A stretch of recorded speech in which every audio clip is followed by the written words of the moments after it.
তো এর আগে আমাদের দুটা ক্লাস অলরেডি হয়ে গেছে। প্রথম ক্লাসে আমরা সিলেবাসটা ডিসকাশন করেছিলাম, হ্যাঁ, ইন্ডিয়ান জিওগ্রাফির। আর দ্বিতীয় ক্লাসে ইন্ট্রোডাকশনের মধ্যে কিছু কিছু টপিক আমরা পড়েছিলাম। ঠিক আছে, আজকে টপিক পড়বো ফিজিওগ্রাফি ডিভিশন। ফিজিওগ্রাফি ডিভিশন যেটা কিন্তু খুব ইম্পর্টেন্ট, ইন্ডিয়ান জিওগ্রাফি বোঝার জন্য সব থেকে মোস্ট ইম্পর্টেন্ট যেটা টপিক, সেটাই কিন্তু আজকে আমরা পড়বো, যার নাম হচ্ছে ফিজিওগ্রাফি ডিভিশন। বাংলায় যাকে বলে ভূপ্রাকৃতিক বৈশিষ্ট্য।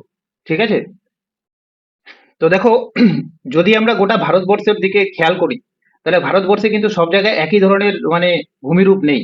যেমন কোথাও পর্বত রয়েছে, কোথাও পাহাড় রয়েছে, কোথাও মালভূমি, আবার কোথাও কিন্তু সমভূমি রয়েছে। এদের পরিমাণগুলো দেওয়া আছে, যেমন সব থেকে বেশি রয়েছে সমভূমি, তারপরে ধীরে ধীরে পর্বতের পরিমাণ সব থেকে কম রয়েছে। এই পর্বত ছাড়াও কিন্তু কিছু কিছু দ্বীপ অঞ্চল আমাদের দেশে কিন্তু রয়েছে। তার মানে আমরা এটা বুঝতে পারলাম যে ভারতবর্ষের যে ভূপ্রাকৃতিক বৈচিত্র্য, সেটা কিন্তু সব জায়গায় সমান নয়, অর্থাৎ একই রকম কিন্তু নয়। আর এই ভূপ্রাকৃতিক বৈচিত্র্যের বিভিন্নতার কারণেই ভারতবর্ষকে কিন্তু একাধিক ভাগে ভাগ করা হয়েছে। তো মেইনলি আমরা পাঁচটা ডিভিশন পড়ি, মানে ভূমির সরি ফিজিওগ্রাফি ডিভিশন পাঁচটা করে থাকি। ঠিক আছে, তবে এনসিআরটি বই যদি কেউ খেয়াল করে তাহলে দেখা যাবে ওখানে ছয়টা ডিভিশনে কিন্তু ভাগ করা হয়। কারণ ওখানে কিন্তু যে থর মরুভূমিটা আছে, ওটাকে কিন্তু আলাদা করে দেখানো হয়। কিন্তু আমরা এখানে থর মরুভূমিটাকে নর্দার্ন প্লেন বা উত্তরের সমভূমির মধ্যে কিন্তু পড়বো। তো এটা কোনোদিন পরীক্ষায়ও আসে না যে কয়টা ভাগে ভাগ করা হয় বা কি কি, এর ভিতর থেকে কোশ্চেন আসে, তো ওটা নিয়ে টেনশন করে কোনো লাভ নেই।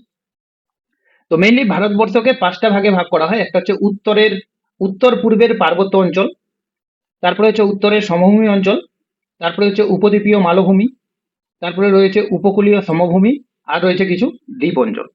এই পাঁচটা ডিভিশনে ভাগ করা হয়। এখানকার মধ্যে আমি উত্তর পূর্বের পার্বত্য অঞ্চলটাকে এই জন্য হাইলাইট করেছি, কারণ আজকে আমরা এটাই পড়বো। ঠিক আছে, এবার এই যে পাঁচটা ডিভিশন আছে, এই পাঁচটা ডিভিশন কিন্তু এখানে ম্যাপেও দেখা যাচ্ছে। তো উত্তর পূর্বের পার্বত্য অঞ্চল বলতে এই যে উত্তরের কিছু পর্বত রয়েছে, প্লাস তার সঙ্গে এই যে নীল কালার করা অর্থাৎ নীল রঙের, এটা কিন্তু উত্তর পূর্বের পার্বত্য অঞ্চল। এই দুটা মিলে উত্তর পূর্বের পার্বত্য অঞ্চল। ঠিক আছে, আবার এই যে সবুজ কালার যেটা রয়েছে, এটা কিন্তু উত্তরের সমভূমি। এটা হচ্ছে উপদ্বীপীয় মালভূমি। আর এই উপদ্বীপীয় মালভূমির দুপাশে কিন্তু রয়েছে দুটা উপকূল ভাগ, যাদেরকে একত্রে বলা হয় উপকূলীয় সমভূমি। আর আমরা জানি ভারতের দুই পাশে দুটো সাগর রয়েছে, আরব সাগর আর বঙ্গোপসাগর। এই আরব সাগর এবং বঙ্গোপসাগরে যে দ্বীপগুলো রয়েছে, তাদেরকে কিন্তু একত্রে বলা হয় ভারতীয় দ্বীপপুঞ্জ। তো এই টোটাল পাঁচটা ডিভিশন রয়েছে, এই পাঁচটা ডিভিশনে আমাদের খুব ভালো করে পড়তে হবে। ঠিক আছে, কারণ এখান থেকেই কিন্তু ম্যাক্সিমাম কোশ্চিন হয়। আর এই টপিকগুলো যদি কেউ না বুঝে, তাহলে কিন্তু পরের টপিকগুলো পড়তে তার বিশাল অসুবিধা হবে। ওই জন্য কিন্তু আমি খুব মানে ম্যাপ দেখে দেখেই পড়ানোর চেষ্টা করছি, আর অত তাড়াহুড়ো নয়, একদম ধীরে সুস্থে পড়বো। ঠিক আছে, কারণ আমি জানি ইন্ডিয়ান জিওগ্রাফি অনেকেই কিন্তু খুব প্রবলেম হয়। তো আমরা শুরু করবো কি উত্তরের পার্বত্য অঞ্চল। এটা নর্থ ইস্টার্ন মাউন্টেন হবে অ্যাকচুয়ালি। ঠিক আছে, উত্তর পূর্বের পার্বত্য অঞ্চল। তো যাই হোক, এটা আমরা পড়ব। তো উত্তর পূর্বের পার্বত্য অঞ্চলকে যদি আমরা দেখি, তো মেইনলি দুটা ভাগে ভাগ করা হয়। একটা হচ্ছে উত্তরের পার্বত্য অঞ্চল, আর একটা হচ্ছে পূর্বাঞ্চল, বা যেটাকে পূর্বাঞ্চলও বলা হয়ে থাকে। তো উত্তরের পার্বত্য অঞ্চল বলতে এখানে নাঙ্গা পর্বত থেকে একদম এই দিকে, ঠিক আছে, নামচা বারুয়া পর্যন্ত যে বিস্তৃত পর্বতমালাগুলো রয়েছে, সেটার কথা বলা হয়েছে। এবং ঠিক এখানে সাদিয়া থেকে যখন বেঁকে গেল হিমালয় পর্বতটা, বেঁকে গিয়ে এই যে উত্তর পূর্বের দিকে কিছু পাহাড়ি বা পার্বত্য অঞ্চল রয়েছে, সেটাকে কিন্তু আমরা পূর্বাচল বলে থাকি। ঠিক আছে, তাহলে উত্তরের পার্বত্য অঞ্চল, পূর্বাচল, এটা হচ্ছে মেইন দুটা ভাগ উত্তর পূর্বের পার্বত্য অঞ্চলে। এবার এই যে উত্তরের পার্বত্য অঞ্চল, এই উত্তরের পার্বত্য অঞ্চল আবার পুনরায় চারটা পর্বতে বিভক্ত। পর্বত নয় অ্যাকচুয়ালি, তারা পর্বতমালা। যখন অনেকগুলো পর্বত এরকম পাশাপাশি মিলে অবস্থান করে, তখন তাকে পর্বতমালা বলা হয় বা পর্বত শ্রেণী বলা হয়। ঠিক আছে, তো এই যে চারটা পর্বত শ্রেণী রয়েছে, সেগুলো কিন্তু এবার আমরা পড়বো। একটা হচ্ছে কারাকোরাম সবার উত্তরে, দুই নম্বর হচ্ছে লাদাখ, লাদাখের পর জাসকার, এবং চতুর্থ হচ্ছে হিমালয়া। ঠিক আছে, তাহলে উত্তরের পার্বত্য অঞ্চলে মেইনলি চারটা পর্বতমালা রয়েছে, কারাকোরাম, লাদাখ, জাসকার এন্ড হিমালয়। বোঝা গেল? এবার কারাকোরাম, লাদাখ, জাসকার, এই তিনটাকে আবার একত্রে বলা হচ্ছে কিন্তু ট্রান্স হিমালয়। ট্রান্স হিমালয়। ঠিক আছে, তো এই ট্রান্স হিমালয় সম্পর্কে নিচের দিকে আরো বিস্তারিত হয়তো আলোচনা আছে, হয়তো কি আছেই। তো এতদূর পর্যন্ত কারো কোনো সমস্যা নেই আশা করি। সমস্যা হলে একটু বলো, আজকে অনেকগুলো স্লাইড আছে তো। এবার দেখো, এই যে কারাকোরাম বললাম আমরা, এটা একদম ভারতের একবারে উত্তরে কিন্তু অবস্থিত। একদম সর্ব উত্তরের পর্বতমালা হচ্ছে আমাদের কারাকোরাম। তারপরে রয়েছে লাদাখ, এটাকে বলা হচ্ছে লাদাখ। লাদাখের পর রয়েছে জাসকার। তো কারাকোরাম, লাদাখ, জাসকার পরপর কিন্তু তিনটা পর্বতমালা বা পর্বত শ্রেণী রয়েছে, যাদেরকে একত্রে ট্রান্স হিমালয় বলা হয়। এবং এই জাসকারের নিচে শুরু হলো আমাদের হিমালয় পর্বতমালা, যেটা কিন্তু অনেকটা দীর্ঘ। ওই বাকি তিনটা পর্বত শ্রেণীর তুলনায় এই পর্বত শ্রেণীটা কিন্তু সব থেকে বেশি দীর্ঘ। এবং এই হিমালয়কে আমরা পরে আবার দেখবো যে এই হিমালয়কে আবার কতগুলো ভাগে ভাগ করা হয়েছে, যেটা আমরা পরে আলোচনা করব। আপাতত আমাদের মেইন বোঝার যেটা জিনিস সেটা হচ্ছে উত্তরের পার্বত্য অঞ্চলে চারটা পর্বত শ্রেণী রয়েছে: কারাকোরাম, লাদাখ, জাসকার অ্যান্ড হিমালয়। ঠিক আছে, যেটা এখানে ডায়াগ্রামটাতে খুব ভালো করে দেখানো যাচ্ছে। এবার এই কারাকোরাম, লাদাখ আর জাসকার যে রয়েছে, এই তিনটাকে যেহেতু আমরা প্রথমে এই কারাকোরাম থেকে শুরু করব, লাদাখ, জাসকার, তারপরে হিমালয়ে পড়বো, অর্থাৎ উত্তর থেকে কিন্তু পড়া শুরু করবো। তো কারাকোরামটা যদি দেখি, তো কারাকোরাম সবার উত্তরে রয়েছে। এখানে একটা নদী গেছে লাদাখ পর্বত শ্রেণীর ঠিক নিচ দিয়ে এরকম করে। ঠিক আছে, আমরা দেখতেও পাচ্ছি সেই নদীটা, যেটা পাকিস্তানের দীর্ঘতম নদী বা প্রধান নদী বলা যায়, সেটা নাম হচ্ছে সিন্ধু নদী। সিন্ধু নদী। তো সিন্ধু নদীর ঠিক উত্তরে রয়েছে কিন্তু কারাকোরাম রেঞ্জ। আর এই কারাকোরাম পর্বত শ্রেণীর একদম এই দিক দিয়ে একটা এরকম করে নদী ঘুরে এসে এর সঙ্গে মিশেছে, অর্থাৎ সিন্ধু নদীর সঙ্গে। যে নদীটার নাম হচ্ছে কিন্তু সিয়ক নদী। সিয়ক নদী, ঠিক আছে। তো সিয়ক হচ্ছে সিন্ধু নদীর একটা অন্যতম উপনদী। তো অনেক সময় এটা কোশ্চেন ঘুরিয়ে দেয় যে এরকম, যে সিয়ক নদীর উত্তরে কোন পর্বত শ্রেণী রয়েছে।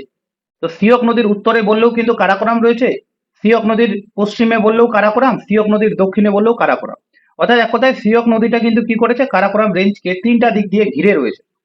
আবার এই যে সিন্ধু নদীর, এটা তো সিন্ধু নদী, তো সিন্ধু নদীর উত্তরে কিন্তু রয়েছে কারাকোরাম। তার মানে কারাকোরাম রেঞ্জের অবস্থান হচ্ছে ঠিক সিন্ধু নদীর উত্তরে, এবং সিয়ক নদীরও কিন্তু উত্তরে বা পশ্চিমে বা দক্ষিণে, এরকম বলা যেতে পারে। ঠিক আছে। তারপরে যদি লাদাখটা দেখি, তাহলে লাদাখটা কোথায় অবস্থান করছে, তাহলে লাদাখের উত্তরে কিন্তু একটা নদী রয়েছে যার নাম হচ্ছে সিয়ক নদী, যেটা অ্যাকচুয়ালি সিন্ধুর একটা উপনদী, যেটা আমি একটু আগেও বললাম। আর দক্ষিণে রয়েছে একটা নদী, যেটা হচ্ছে কি বলে, যে পাকিস্তানের দীর্ঘতম নদী, যার নাম হচ্ছে সিন্ধু। তাহলে এই সিন্ধু আর সিয়ক এর মাঝখানে একটা পর্বত শ্রেণী রয়েছে ছোট করে, যেটার নাম হচ্ছে কিন্তু লাদাখ রেঞ্জ, অর্থাৎ লাদাখ পর্বত শ্রেণী।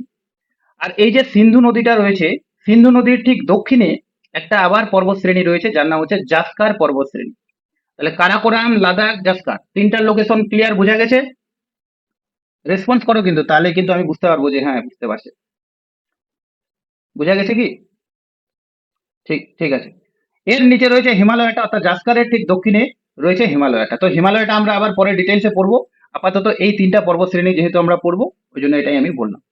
এবার এই যে কারাকোরাম, তারপরে হচ্ছে লাদাখ এন্ড জাসকার, এবার এগুলো সম্পর্কে আমরা একটু ডিটেলসে পড়বো।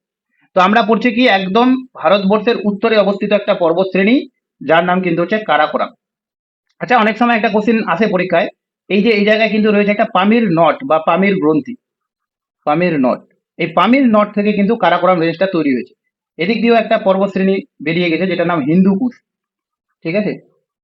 তো এটা জিনিস একটু মনে রাখা উচিত, যে কারাকোরাম রেঞ্জটা কোন গ্রন্থি থেকে মানে মানে কি বলবো, কোন গ্রন্থির সঙ্গে গিয়ে মিশেছে।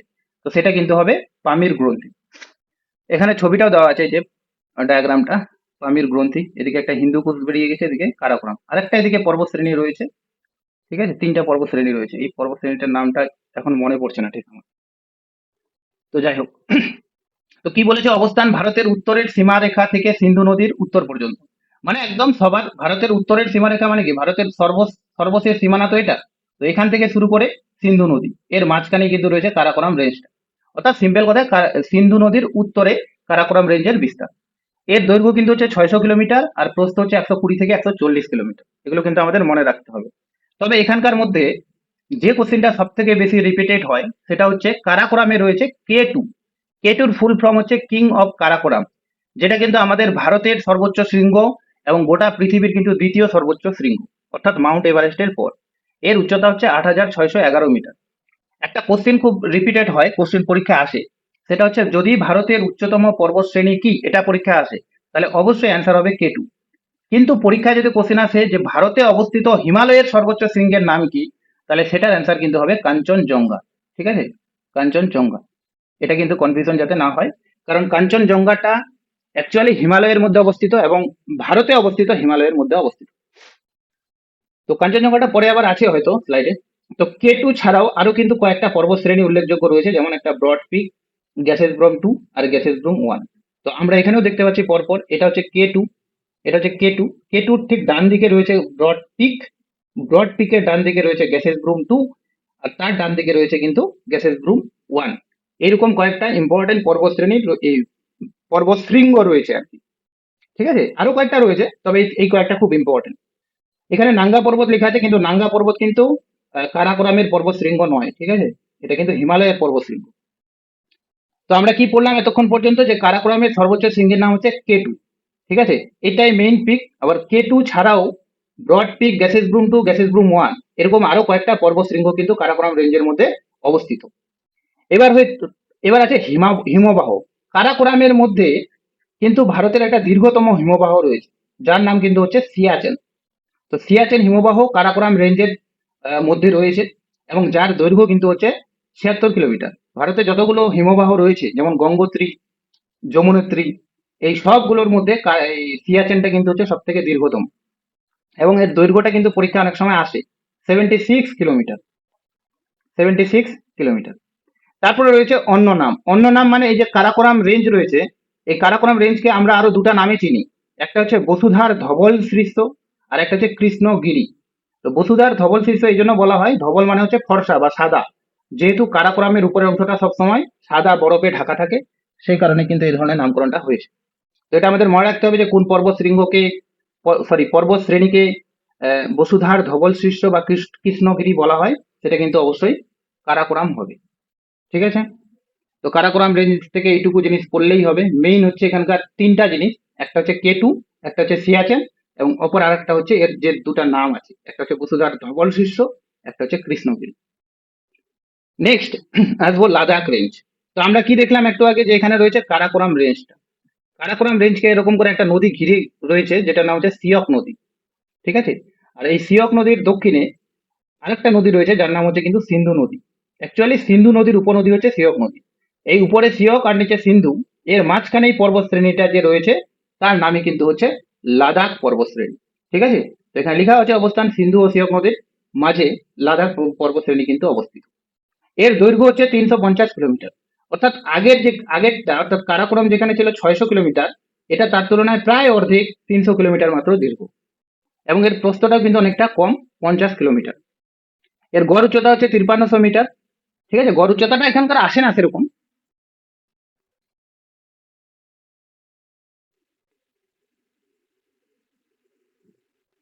কারোরই করছে না।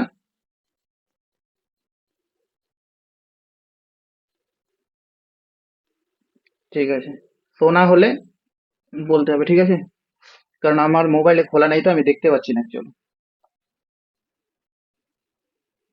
ধরো আমার মোবাইলেও খুলে নি, তাহলে একটু, তাহলে বুঝতে পারবো শোনা হলে।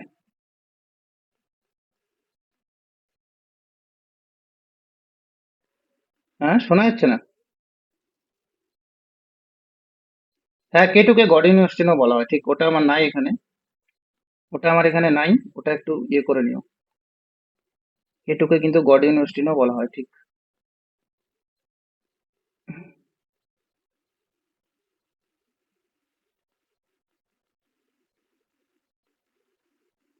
একটু দাঁড়াও, আমি আমার মোবাইলে কানেক্ট করে নিই একটু, তাহলে যদি আটকে যায় তাহলে আমি বুঝতে পারবো, নাহলে তো বোঝা যাবে না।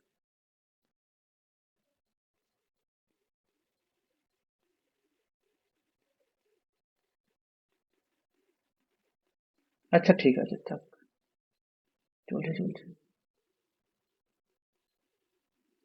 হুম। তো লাদাখ রেঞ্জটা বুঝলাম। লাদাখ রেঞ্জের সব থেকে যেটা মোস্ট ইম্পর্টেন্ট কোশ্চেন, সেটা হচ্ছে তার অবস্থানটাই, কোন দুটি নদীর মাঝখানে লাদাখ রেঞ্জ অবস্থিত। এবার লাদাখের কয়েকটা বৈশিষ্ট্য রয়েছে, যেমন লা দাখ শব্দের অর্থ কিন্তু গিরিপথের দেশ। লা দাখ দুটা, লা শব্দের অর্থ কিন্তু গিরিপথ, যেমন নাথু লা। তো লা শব্দের অর্থ গিরিপথ। লাকে আবার পাস বলেও আমরা চিহ্নিত করি। ঠিক আছে, যেমন হচ্ছে অনেক পাস আছে, ঠিক আছে, সেই পাস আর কি বলে যে লা, এই দুটা কিন্তু একই অর্থ। তো লাদাখ শব্দের অর্থ গিরিপথের দেশ, এটা একটু মনে রাখলে ভালো, না রাখলেও কোনো ব্যাপার না। এর উত্তর পূর্বে অবস্থিত লাদাখ ভারতের উচ্চতম পর্বত বেষ্টিত মালভূমি। অর্থাৎ এই যে লাদাখ রেঞ্জের এই সমস্ত জায়গায় একটা কিন্তু পর্বত শ্রেণী রয়েছে, সরি, একটা কিন্তু মালভূমি রয়েছে, যেটার নামও হচ্ছে লাদাখ।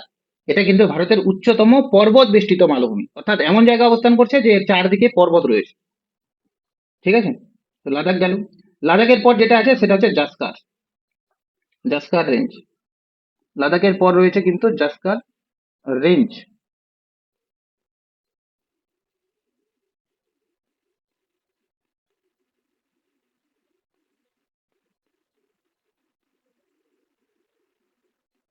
একটু দাঁড়াও।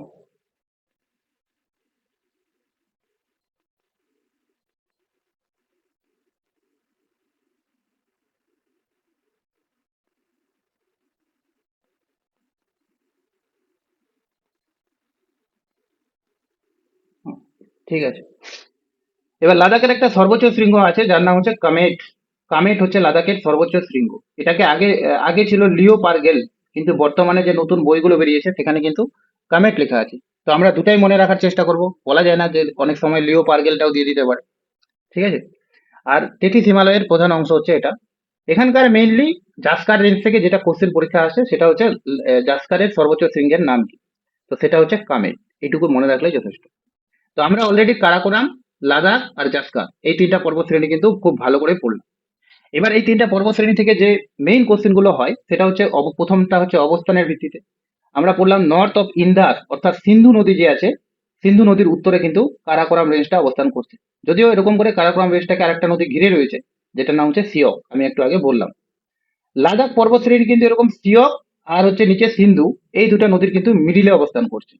আর জাসকার হচ্ছে ঠিক সিন্ধু নদীর দক্ষিণে অবস্থান করছে। ঠিক আছে। তো এই তিনটা পর্বত শ্রেণীর কিন্তু এরকমই অবস্থান। এবার আনাদার আনাদার নাম, অর্থাৎ এদের কিন্তু অন্য নাম আছে। যেমন কারাকোরামকে কৃষ্ণগিরি বলা হয়, আরেকটা বলা হচ্ছে বসুধার ধবল শীর্ষ।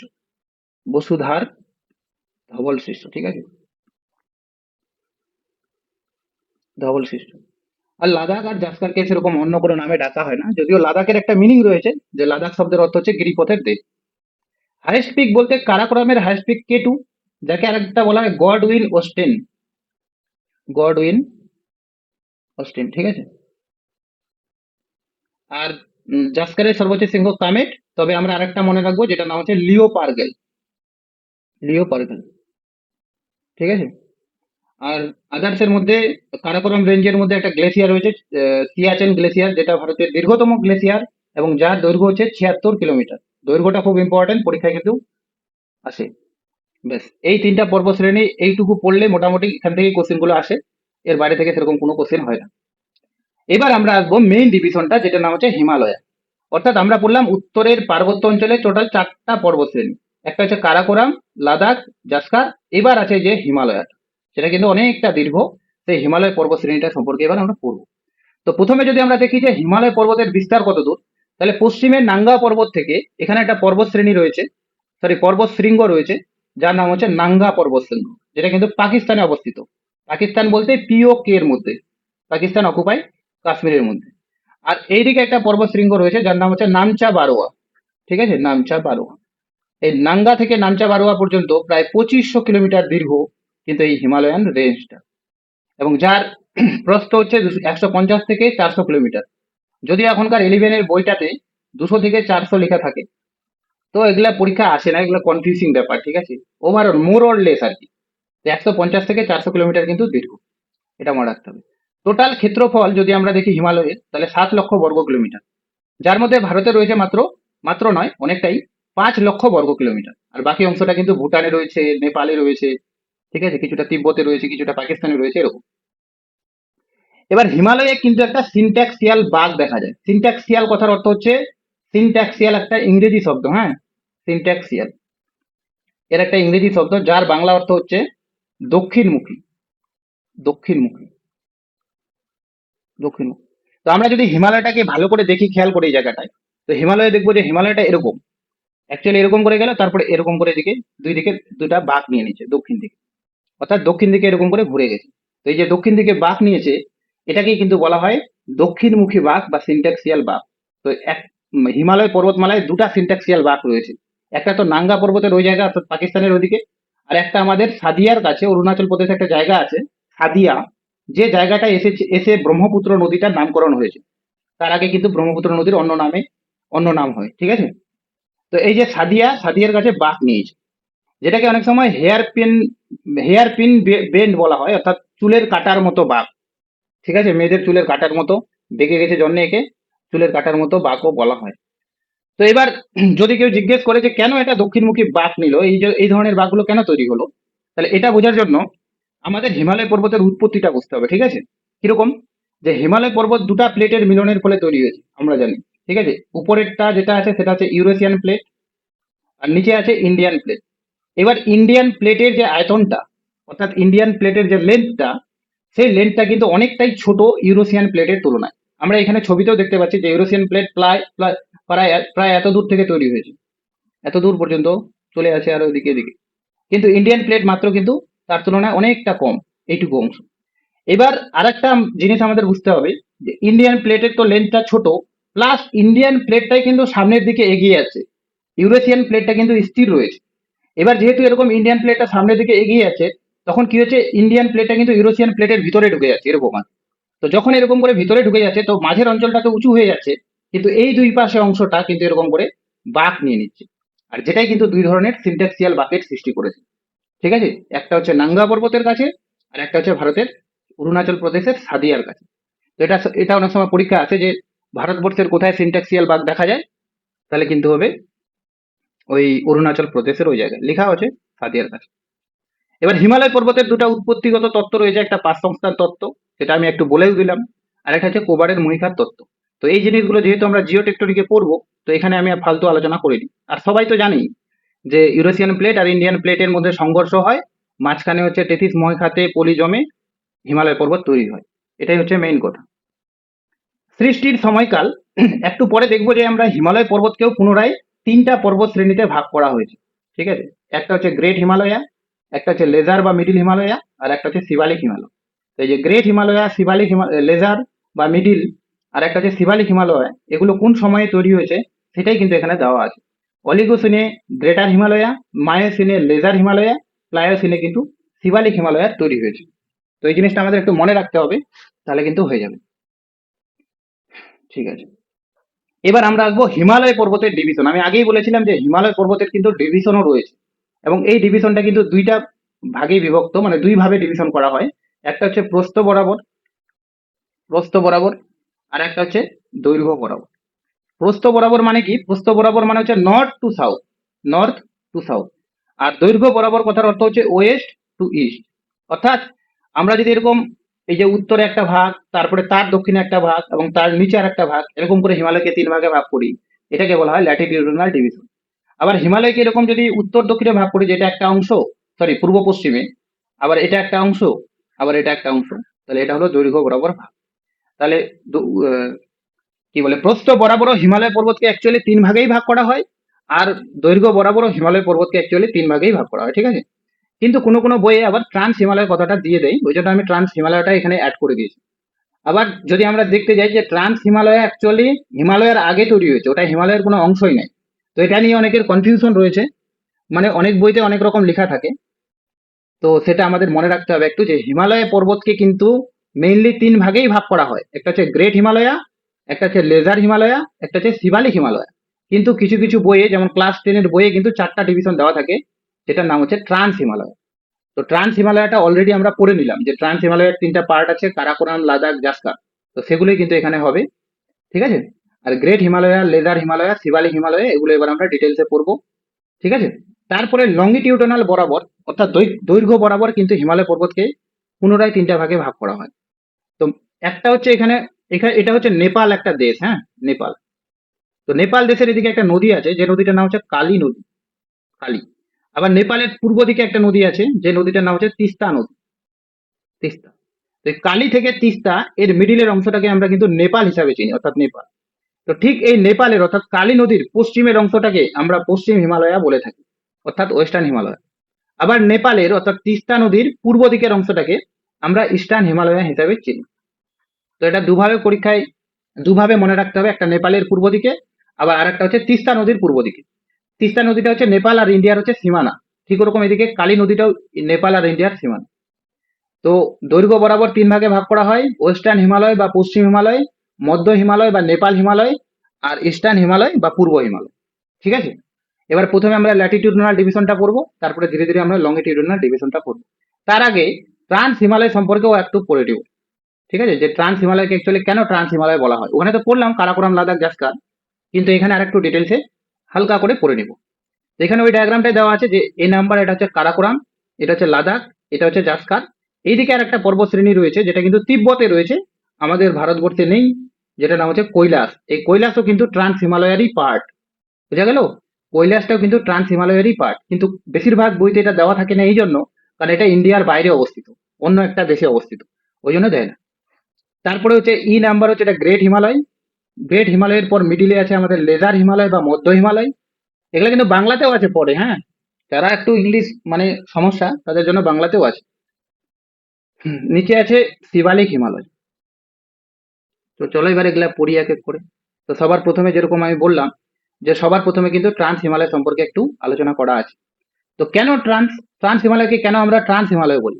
তো ট্রান্স যে শব্দটা আছে, ট্রান্স শব্দটার কিন্তু একটা মানে আছে। কি মানে? হিমালয়াত্তর, এরকম হিমালয়াত্তর, হিমালয়াত্তর। এই শব্দটার মানে হচ্ছে হিমালয়ের আগে এর উৎপত্তি। তো যে পর্বতমালার হিমালয়ের আগে উৎপত্তি তাকে কিন্তু ট্রান্স হিমালয় বলা হয়, এরকম আর কি।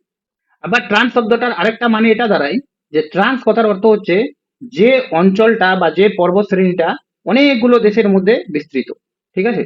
তো এই ট্রান্স হিমালয়টা যেহেতু অনেকগুলো দেশে আছে সেক্ষেত্রেও কিন্তু এটা অনেক সময় বলা হয়ে থাকে। তো যাই হোক, ট্রান্স শব্দের অর্থ হচ্ছে হিমালয়ের আগে সৃষ্টি হয়েছে তাই একে ট্রান্স বলা হয়। আর এটি সবচেয়ে প্রাচীন ভাগ, অর্থাৎ হিমালয়ে যতগুলো ভাগ রয়েছে এই ট্রান্স হিমালয় ভাগটা কিন্তু সব থেকে ভাগ মানে প্রাচীন আর কি, আগেই তৈরি হয়েছে। এবার একে অনেক সময় টেথিস হিমালয়ও বলা হয়, তিব্বত হিমালয়ও বলা হয়, ঠিক আছে? আর সেরকম নাই, এখান থেকে এটা পড়তে হবে যে এর তিনটা উপবিভাগ কারাকোরাম, লাদাখ, জাসকার, যেটা আমরা অলরেডি পড়ে নিলাম। এই স্লাইডটা দেওয়ার দুটাই মানে, একটা হচ্ছে কেন ট্রান্স বলা হয়, আর ট্রান্স হিমালয়ের আর কি কোনো অপর নাম আছে? অবশ্যই অপর নাম আছে, সেটা হচ্ছে টেথিস হিমালয় আর তিব্বত হিমালয়, ঠিক আছে?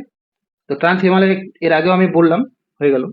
এবার আমরা হিমালয়ের যে মেইন ভাগগুলো তিনটা সেটা পড়বো। প্রথমে পড়বো গ্রেট হিমালয়, তারপরে পড়বো মিডিল হিমালয়, তারপরে পড়বো শিবালিক হিমালয়। Great, middle, Shivalik. তো গ্রেট হিমালয়কে গ্রেট হিমালয় এই জন্য বলা হয় কারণ এর উচ্চতা হচ্ছে সব থেকে বেশি, ঠিক আছে? যেহেতু অনেক উঁচু, এই কারণে একে অনেক সময় গ্রেট হিমালয় বলা হয়। তবে এর আরেকটা নাম আছে যেটা হচ্ছে হিমাদ্রি হিমালয়। তো গ্রেট হিমালয়ের অপর নাম হিমাদ্রি হিমালয়। যেহেতু সবসময় হিম বা বরফ দ্বারা ঢাকা, সেহেতু এর নাম হচ্ছে হিমাদ্রি হিমালয়।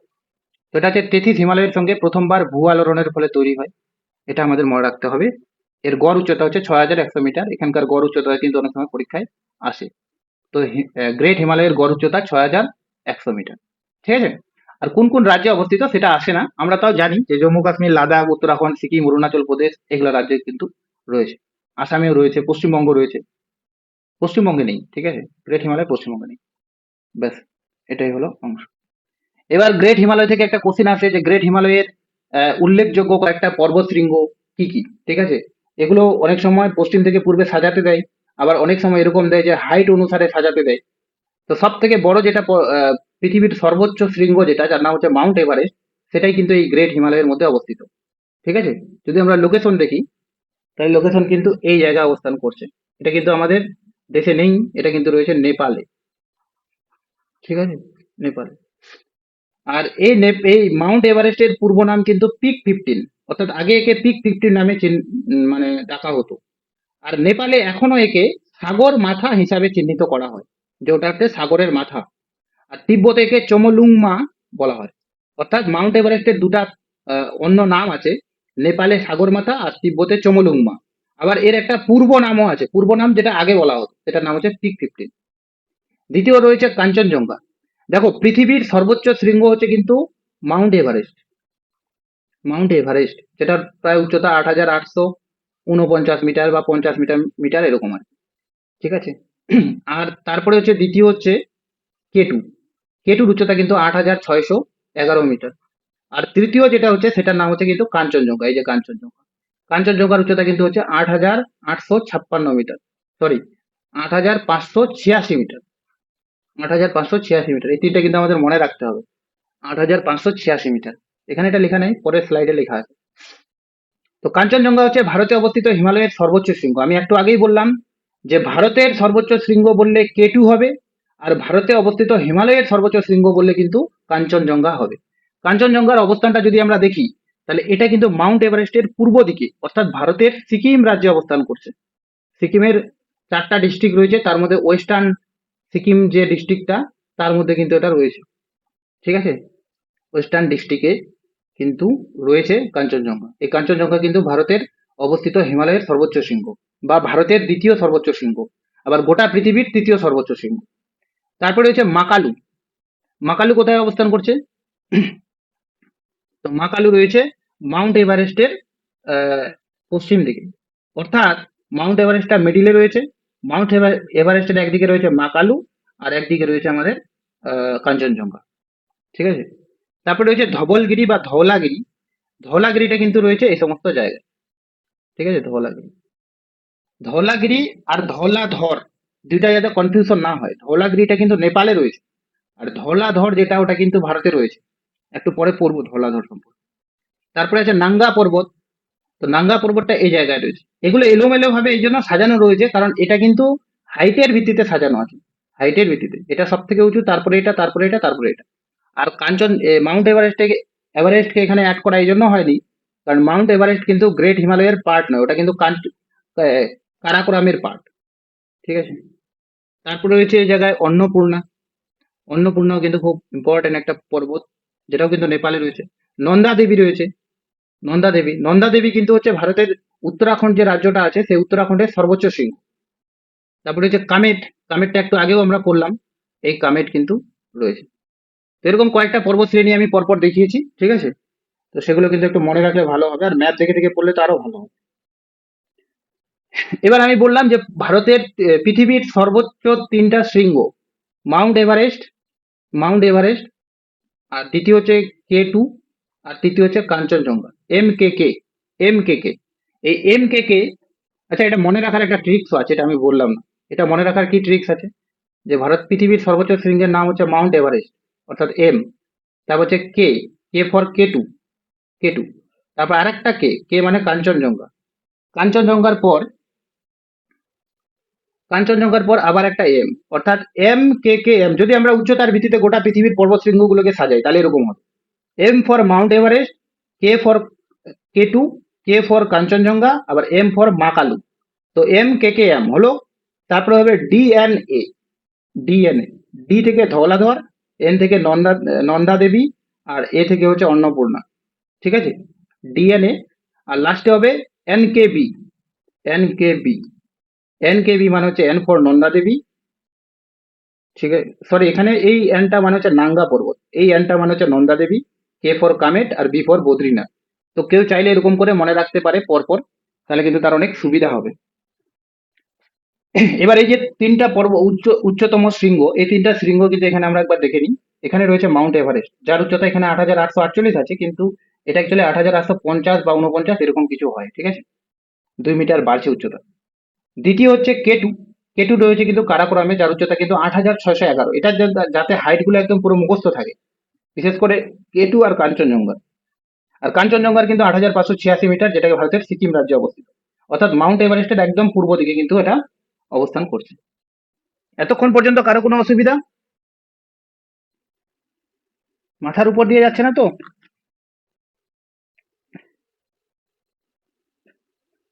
রাজীব?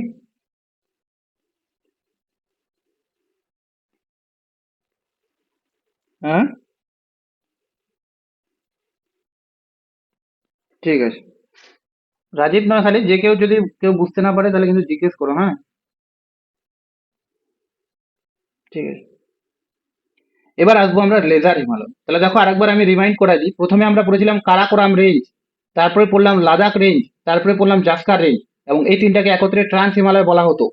তারপরে আমরা হিমালয়ের শ্রেণীবিভাগ করতে শুরু করলাম, যেখানে প্রথমে রয়েছে গ্রেট হিমালয়, এবং গ্রেট হিমালয় থেকে আমরা অনেক কিছু পড়লাম। ঠিক আছে, যে গ্রেট হিমালয়ের নাম কেন গ্রেট হিমালয়, ইত্যাদি ইত্যাদি।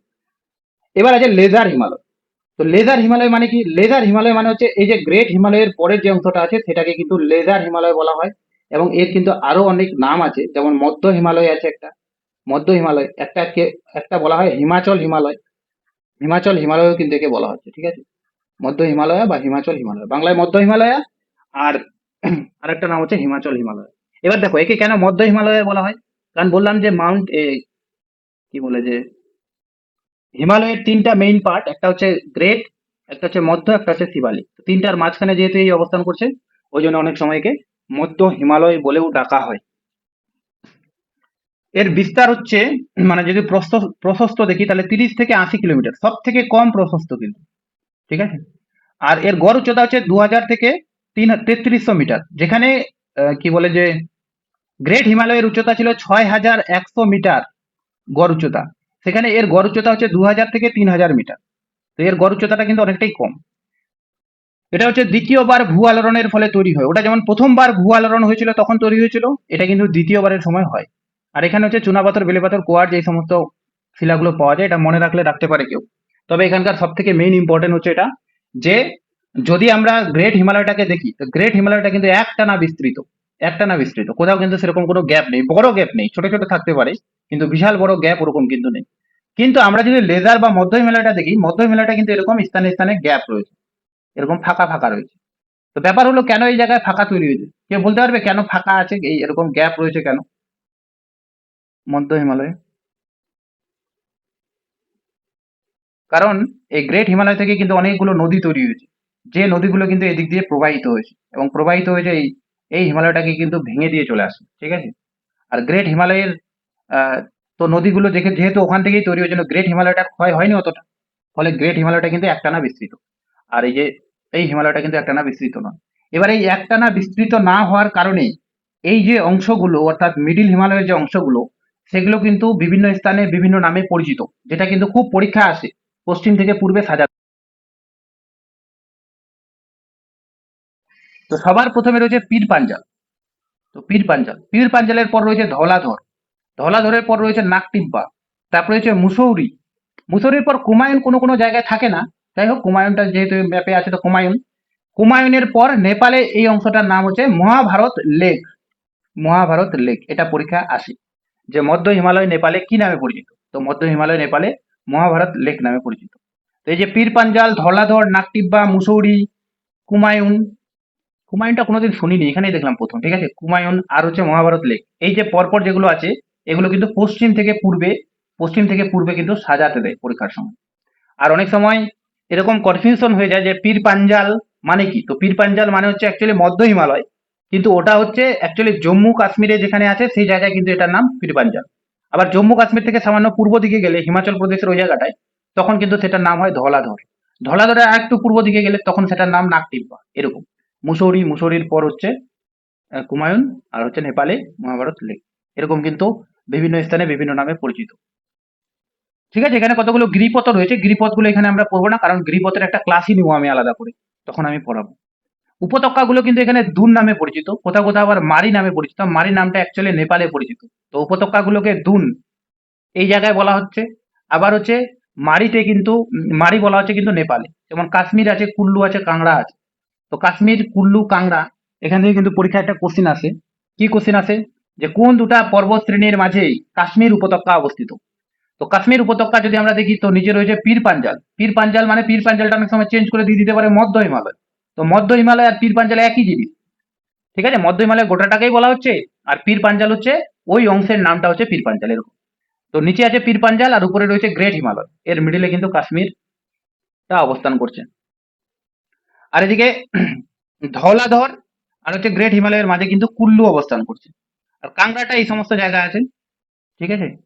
তো এটা আমাদের মনে রাখতে হবে যে কাশ্মীর উপত্যকা, পীর পাঞ্জাল আর গ্রেট হিমালয়। অনেক সময় আবার এটা গ্রেট হিমালয়, হ্যাঁ ঠিকই আছে, গ্রেট হিমালয় আর পীর পাঞ্জালের মধ্যে রয়েছে কাশ্মীর, আর গ্রেট হিমালয় আর ধওলাধরের মধ্যে রয়েছে কুল্লু, ঠিক আছে।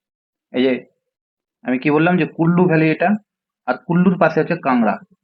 তো এগুলো কিন্তু পরীক্ষা আসে, আর এগুলো কিন্তু আমি আলাদা করে পড়াবো, আবার ভ্যালিসের একটা ক্লাসই দিব আলাদা করে। তো আপাতত জাস্ট যেহেতু পড়ানোর মধ্যে চলে আসলো, এই জন্য আমি দেখালাম। তো আমরা অলরেডি হিমালয়ের দুটা ডিভিশন পড়ে শেষ করলাম।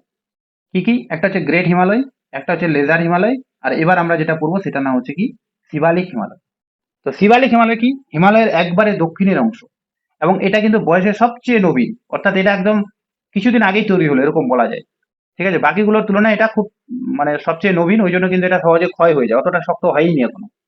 এর অন্যান্য নাম আছে, যেমন ওটার নাম আছে বিভিন্ন স্থানে বিভিন্ন রকম, সেম এরকম এরও নাম আছে। কি কি নাম আছে? একটা তো এর নাম হচ্ছে বহি হিমালয় বা আউটার হিমালয়। তো আউটার হিমালয়কে এই জন্য বলা হয়, কারণ এই যে হিমালয়টা বা এই যে শিবালিক হিমালয়টা, এটা একদম হিমালয়ের বাইরের দিকে রয়েছে, সবার শেষের দিকে রয়েছে, তো এই জন্য একে আউটার বা বহি হিমালয় বলা হয়। এই অংশটা আবার নেপালে চুরিয়া মুড়িয়া নামে পরিচিত। তাহলে পরীক্ষা যদি কোশ্চেন আসে কোন হিমালয়ের কোন অংশটি নেপালে চুরিয়া মুড়িয়া নামে পরিচিত, তাহলে সেটার অ্যান্সার হবে কিন্তু শিবালিক হিমালয়। জম্মু কাশ্মীরে একে বলা হয় জম্মু হিল। তবে সব থেকে বেশি যেটা আছে সেটা হচ্ছে অরুণাচল প্রদেশের নামগুলো।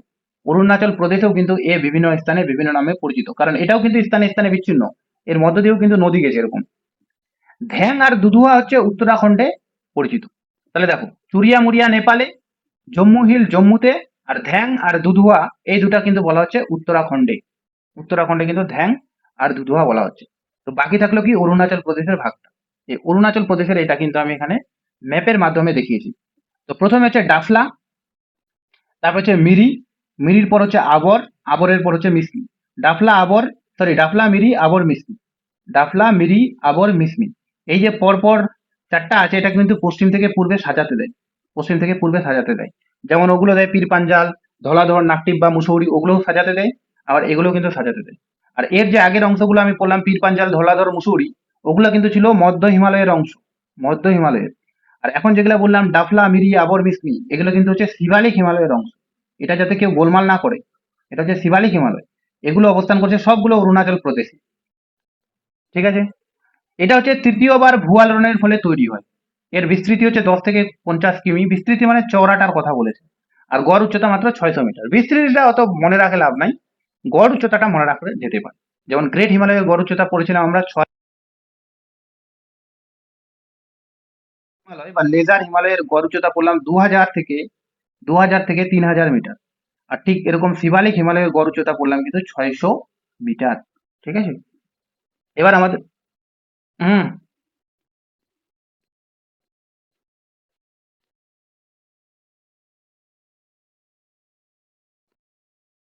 গড় উচ্চতাটা,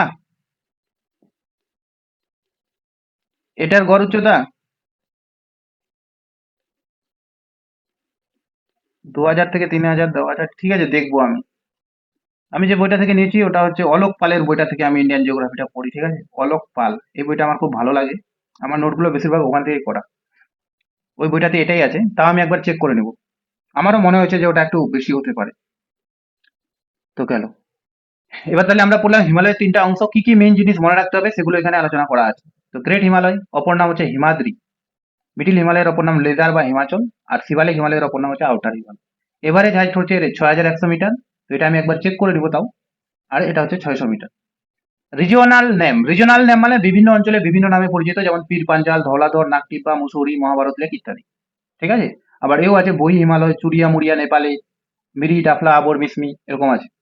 অরিজিন, ফার্স্ট টেকটনিক মুভমেন্টের সময় এটা হয়েছে, এটা second tectonic movement. Tectonic movement মানে হচ্ছে ভূয়ালোড়ন, অর্থাৎ দ্বিতীয়বার মহা একদম বড় সংঘর্ষের ফলে এটা তৈরি হয়েছে। আবার তৃতীয়বার যখন সংঘর্ষ হয় বড় ধরনের, তখন কিন্তু এটা তৈরি হয়েছে এরকম।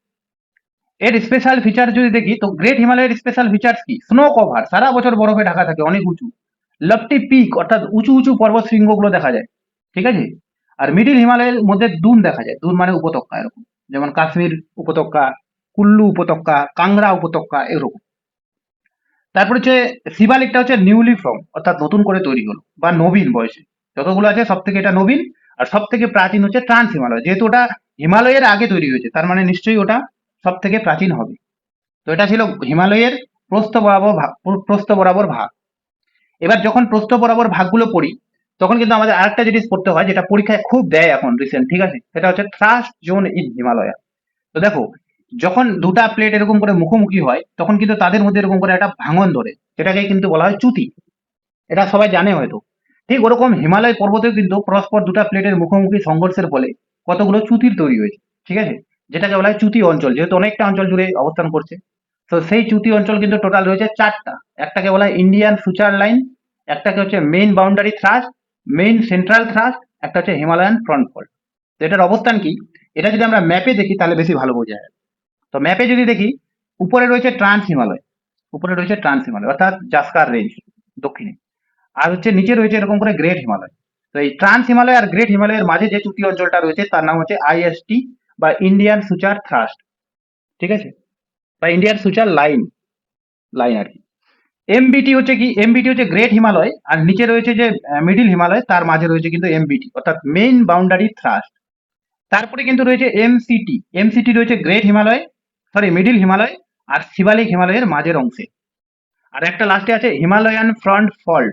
হিমালয়ান ফ্রন্ট ফল্ট অর্থাৎ হিমালয়ের সম্মুখের চ্যুতি অঞ্চল।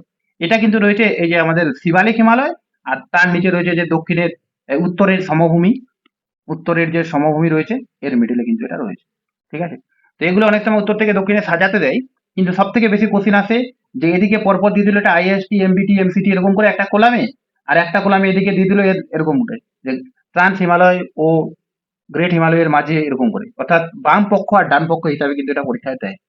এটা একটা মনে রাখার উপায়ও আছে। আমরা যদি এ বি সি ডি গুলোকে অ্যালফাবেটিক্যালি সাজাই, তাহলে দেখবো সবার প্রথমে কিন্তু আই আসে, ঠিক আছে, তারপরে কিন্তু এম আসে, তারপরে কিন্তু এইচ আসে। হ্যাঁ, এইচটা না, এইচটা তো পরে, এটা মনে রাখতে হবে হিমালয়ান ফ্রন্ট ফল্ট হিমালয়ের সামনের অংশে, এই তিনটা মনে রাখার জন্য। আর এক দুইবার এমনি দেখলেই মনে থাকে। ঠিক আছে, তো গেল। তো আমাদের ল্যাটিটিউডনাল ডিভিশনটা পড়া হলো কিন্তু। ল্যাটিটিউডনাল ডিভিশন আমরা দেখলাম কি, আরেকবার আমি সিম্পলি মনে করাই কিরকম পড়লাম। প্রথমে কারাকোরাম, লাদাখ, জাস্কার, তিনটাকে বলা হচ্ছে ট্রান্স হিমালয়। তারপরে আসলাম হিমালয়। হিমালয় আছে গ্রেট, লেজার আর হচ্ছে শিবালিক। গ্রেটটাতে একটা না বিস্তৃত অনেক উঁচু, অনেক উঁচু উঁচু পিক দেখা যায়, কিন্তু লেজারটা কিন্তু স্থানে স্থানে গ্যাপ আছে, ওই জন্য তার বিভিন্ন স্থানে বিভিন্ন নামে পরিচিত, যেমন পীর পাঞ্জাল, ধলাধর, নাকটিপ্পা ইত্যাদি। তারপরে আছে শিবালিক। শিবালিকটা কিন্তু বয়সে অনেক নবীন এবং এটাও কিন্তু স্থানে স্থানে বিচ্ছিন্ন, ওই জন্য এরও কিন্তু বিভিন্ন ধরনের নাম আছে। যেমন ধ্যাং নামটা পরীক্ষায় খুব দেয় রিসেন্ট, ধ্যাং হচ্ছে কিন্তু উত্তরাখণ্ডের নাম। চুরিয়া মুড়িয়া অরুণাচল প্রদেশে এর নাম। তো এই জিনিসগুলো যাতে মনে থাকে। এবার আমরা পড়বো হিমালয়ের ল্যাটিটিউডনাল ডিভিশন। এখানে ল্যাটিটিউড আছে, এটা লঙ্গিটিউড হবে। ঠিক আছে, লঙ্গিটিউডনাল ডিভিশন, লঙ্গিটিউডনাল ডিভিশন। ঠিক আছে, তো লঙ্গিটিউডনাল হিমালয়কে তিন ভাগে ভাগ করা যায়, ওয়েস্টার্ন, মিডিল আর ইস্টার্ন। তো আমরা যদি দেখি যে এখানে আছে নেপাল, নেপাল। তো নেপালের এইদিকে একটা নদী গেছে, যে নদীটার নাম হচ্ছে কালী নদী, কালী। আবার নেপালের পূর্ব দিকেও একটা নদী গেছে, যে নদীটার নাম হচ্ছে তিস্তা নদী, তিস্তা নদী। তো এই কালী থেকে তিস্তার মাঝের অংশটাকে বলা হয় মিডিল হিমালয় বা নেপাল হিমালয়। এক কথায় মিডিল হিমালয়টা পুরোপুরি নেপালে অবস্থিত, এই জন্য এটা নিয়ে আমাদের অত পড়তে হবে না, কারণ আমরা ভারতের জিওগ্রাফি পড়ছি। এর পশ্চিমের অংশটাকে বলা হয় ওয়েস্টার্ন হিমালয়, আর এর নেপালের পূর্বের অংশটাকে বলা হচ্ছে ইস্টার্ন হিমালয় বা পূর্ব হিমালয়। এবার এই যে ওয়েস্টার্ন হিমালয় আছে অর্থাৎ পশ্চিম হিমালয় রয়েছে, এই পশ্চিম হিমালয়ের আবার পুনরায় তিনটা ভাগে বিভক্ত। তো এই তিনটা ভাগ কিসের ভিত্তিতে হলো? তিনটা ভাগ হচ্ছে অবস্থানের ভিত্তিতে। জম্মু কাশ্মীর আর লাদাখের মধ্যে পশ্চিম হিমালয়ের যতটুকু অংশ আছে সেটা তাদেরকে বলা হচ্ছে কাশ্মীর হিমালয়। হিমাচল প্রদেশের মধ্যে যেটুকু অংশ আছে সেটাকে বলা হয় হিমাচল হিমালয়। আর কুমায়ুন হিমালয় কোনটাকে বলা হয়? যেটা হচ্ছে উত্তরাখণ্ডের মধ্যে আছে। তো উত্তরাখণ্ডের হিমালয়টার এই অংশের নাম হচ্ছে কুমায়ুন হিমালয়। ঠিক আছে, আর নেপাল হিমালয়ের সেরকম কোনো ভাগ তো নেই, কারণ ওটা নেপালে রয়েছে। পূর্ব হিমালয়টাকে যদি আমরা দেখি, তো সিকিম আর দার্জিলিং, সিকিম দার্জিলিং পশ্চিমবঙ্গের দার্জিলিং। তো সিকিম দার্জিলিং হিমালয় একটা, একটা হচ্ছে ভুটান হিমালয় যেটা একটা অন্য দেশে রয়েছে, আর একটা হচ্ছে অরুণাচল আসাম হিমালয়। অরুণাচল আর আসামের কিছু অংশ জুড়ে কিন্তু এখানে অবস্থান করছে। তো সিকিম, দার্জিলিং, ভুটান আর অরুণাচল, এই তিনটা হলো ব্যাপারে। এখান থেকে সেরকম কোশ্চিন আসে না, এখানে কয়েকটা টার্ম আছে, বেশি কোশ্চিন কিন্তু ওখান থেকে হয়, অর্থাৎ ওই যে ল্যাটিটিউডনাল ডিভিশন থেকে। তো ওয়েস্টার্ন হিমালয়কে আমি যেটা বললাম যে কাশ্মীর হিমালয়, পাঞ্জাব হিমালয় আর হিমাচল হিমালয়। হিমাচল হিমালয়কে অনেক সময় পাঞ্জাব হিমালয়ও বলা হয়, কারণ হিমাচল প্রদেশের পাশাপাশি পাঞ্জাবেরও কিছু অংশ কিন্তু এর মধ্যে পড়ে। আর কুমায়ুন হিমালয়। তো প্রথমে পড়বো আমরা কাশ্মীর হিমালয়। তো কাশ্মীর হিমালয় মানে জম্মু কাশ্মীর আর লাদাখ জুড়ে অবস্থান করছে। কাশ্মীর হিমালয় একটা বিশেষ কারণের জন্য বিখ্যাত। কি কারণ? কাশ্মীর উপত্যকার জন্য বিখ্যাত। কাশ্মীর উপত্যকা মানে আমরা একটু আগেও দেখলাম যে উপরে রয়েছে গ্রেট হিমালয়, আর নিচে নিচে রয়েছে কিন্তু পীর পাঞ্জাল, এর মাঝখানে কিন্তু রয়েছে কাশ্মীর হিমালয়, এই কাশ্মীর উপত্যকা। উপত্যকা মানে হচ্ছে এরকম দুই পাশে দুটা উঁচু অঞ্চল, আর নিচের যে এই অংশটা সেটাকে বলা হয় উপত্যকা। তো এইদিকে রয়েছে এরকম পীর পাঞ্জাল, আর এদিকে রয়েছে গ্রেট হিমালয়, এর মাঝখানে রয়েছে কাশ্মীর উপত্যকা।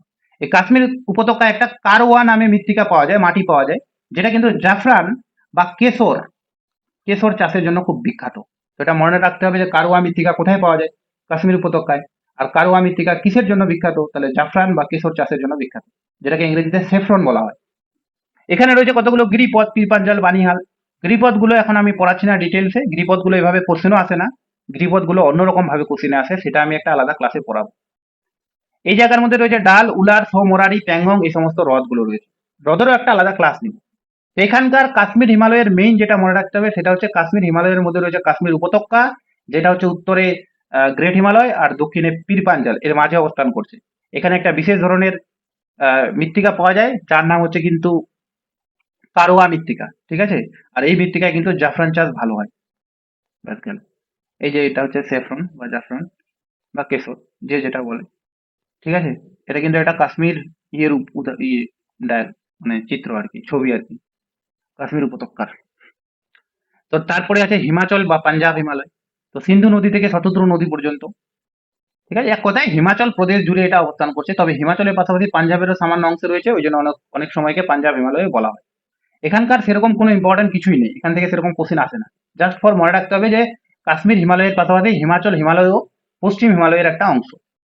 এবার চলে আসবো আমরা কুমায়ুন হিমালয়। কুমায়ুন হিমালয় থেকে একটা কোশ্চেন আসে, একটা নয় দুই ধরনের কোশ্চেন আসে, যে কুমায়ুন হিমালয়ের সর্বোচ্চ শৃঙ্গের নাম কি? তো কুমায়ুন হিমালয়ের সর্বোচ্চ শৃঙ্গের নাম যেটা, সেটা হচ্ছে নন্দা দেবী। ভেরি ভেরি ইম্পর্টেন্ট, ঠিক আছে? কুমায়ুন হিমালয়ের সর্বোচ্চ শৃঙ্গের নাম নন্দা দেবী। নন্দা দেবী ছাড়াও এখানে কামেট, চৌখাম্বা, ত্রিশূল এই সমস্ত কিন্তু পর্বতশৃঙ্গগুলো রয়েছে। আর কুমায়ুন হিমালয় বলতে কিন্তু উত্তরাখণ্ডের হিমালয়টাকে বোঝাচ্ছে, উত্তরাখণ্ড রাজ্য। কুমায়ুন হিমালয়ে হ্রদগুলোকে বলা হচ্ছে তাল। তাল যেমন হচ্ছে নৈনিতাল, সাততাল, ভীমতাল, নৌকুচিয়া তাল। আর উপত্যকাকে গুলোকে বলা হচ্ছে দুন। দুন যেমন দেরাদুন, পাওয়ালগড় দুন ইত্যাদি, ঠিক আছে? আর গিরিপথগুলো এখানে মনে রাখে লাভ নাই, গিরিপথগুলো জাস্ট দিয়েছি, কিন্তু গিরিপথ আমি অন্যভাবে পড়াবো, ওগুলো কোশ্চেন অন্যভাবে আছে। তো হ্রদগুলো যদি আমরা দেখি, এটা হচ্ছে নৈকুচিয়া তাল, সরি এটা নৈনিতাল, এটা হচ্ছে সাততাল, এটা ভীমতাল, আর নৌকুচিয়া তাল। এই কোশ্চেনটা এই জন্য দিয়েছি কারণ একবার কোথায় যেন কোশ্চেন আসছিল এই চার থেকে পূর্বে সাজাও, তো এরকমও কোশ্চেন এখন হচ্ছে।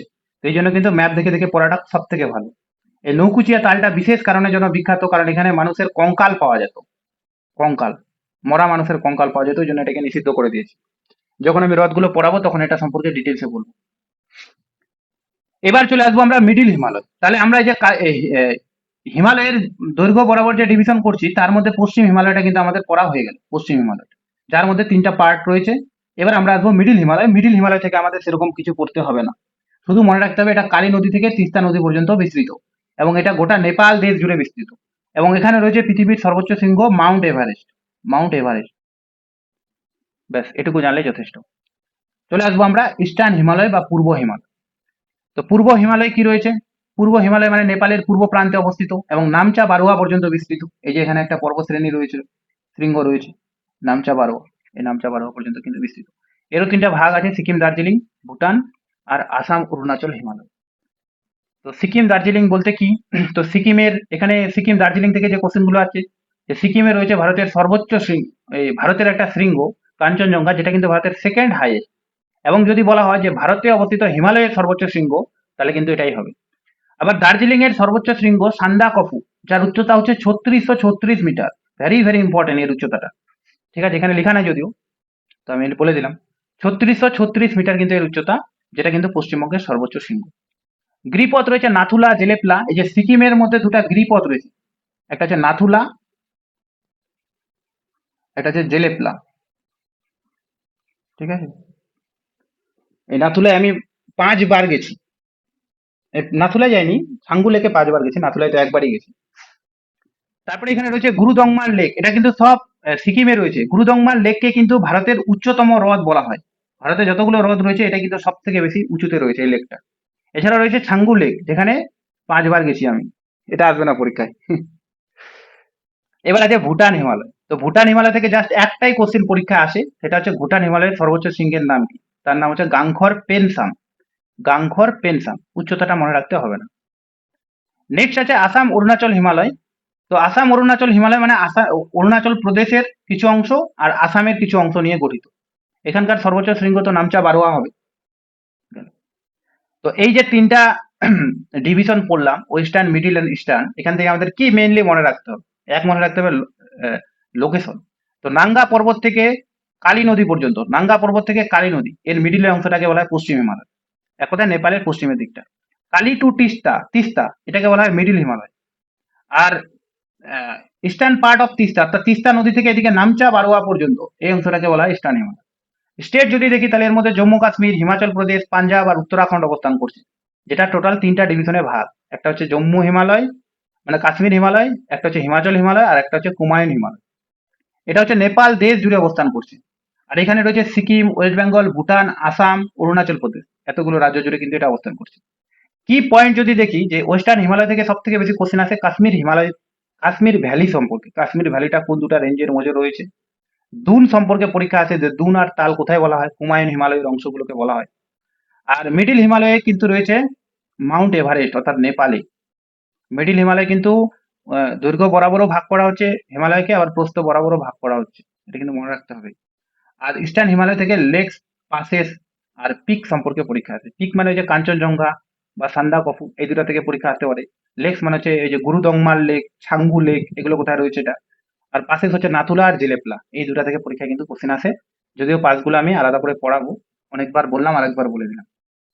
তো এই গেল গোটা উত্তরের পার্বত্য অঞ্চল। উত্তরের পার্বত্য অঞ্চল, এবার উত্তরের পার্বত্য অঞ্চলের পাশাপাশি পূর্বাচল বলেও আর একটা উত্তর পূর্বের পার্বত্য অঞ্চলের ভাগ রয়েছে, যেটা আমি পড়াইনি। তো পূর্বাচল থেকে সেরকম কোশ্চেন আসে না, শুধুমাত্র কয়েকটা জিনিস মনে রাখলেই হবে। সেটা কি, যে পূর্বাচলে কিন্তু কতগুলো পাহাড় রয়েছে, যেমন পাটকই বুম, নাগা। তো পাটকই বুম আর নাগা এই দুটা কিন্তু নাগাল্যান্ডে রয়েছে, ঠিক আছে। আর হচ্ছে মণিপুর, তা মণিপুরে রয়েছে। আর লুসাইটা কিন্তু হচ্ছে মিজোরামে রয়েছে। এই লুসাই পর্বতের অপর নাম কি পরীক্ষা আসে, তো লুসাই পর্বতের অপর নাম হচ্ছে মিজো পাহাড় বা Mizo hill. Mizo equal to Lushai, মনে থাকবে তো। এটা কিন্তু পরীক্ষায় জিজ্ঞেস করে কোনো কোনো পরীক্ষায়, যে লুসাই পাহাড়ের অপর নাম কি বা মিজো পাহাড়ের অপর নাম কি। তো মিজো ইকুয়াল টু লুসাই, দুটো একই। আর এখানে মণিপুর রাজ্যের মধ্যে রয়েছে একটা হ্রদ, যে হ্রদটার নাম হচ্ছে লেকটাক হ্রদ বা লোকটাক হ্রদ। এটা কিন্তু খুব বিখ্যাত উত্তর পূর্ব ভাসমান ন্যাশনাল পার্ক। ন্যাশনাল পার্ক আমি পড়াবো, যেটা নাম হচ্ছে Keibul national park. Keibul Lamjao, Keibul Lamjao, Lamjao national park LP. তো কৈবুল লেমজাও ন্যাশনাল পার্ক কোথায় রয়েছে, তো মণিপুর রাজ্যের লোকটাক হ্রদের উপর ভাসমান অবস্থায় রয়েছে। এটা পৃথিবীর একমাত্র ন্যাশনাল পার্ক যেটা একটা কোনো হ্রদের উপর ভাসমান অবস্থায় রয়েছে। এটা কিন্তু আমাদের মনে রাখতে হবে। এখানে অত ডিটেলস এই জন্য দিইনি, কারণ এগুলো আমি পরে পড়াবো আবার ডিটেলসে। সবকিছু ইনফরমেশন একসাথে পড়লে তো হবে না, ধীরে ধীরে পড়তে হবে। তো যেটা আমি বললাম, পাটকই বুম, নাগা, মণিপুর হিল আর মিজো পাহাড়, যার অপর নাম হচ্ছে লুসাই। লুসাই, ঠিক আছে। ব্যাস এটুকুই ছিল আজকের মেইন আলোচনা, যেটার নাম হচ্ছে নর্দার্ন মাউন্টেন, ঠিক আছে। নর্দার্ন মাউন্টেন, এরপর যদি কারো কোনো অসুবিধা হয় তাহলে হচ্ছে ওই আমাকে বলো এখন। কারো কোনো অসুবিধা আছে যারা নতুন ক্লাস করলো?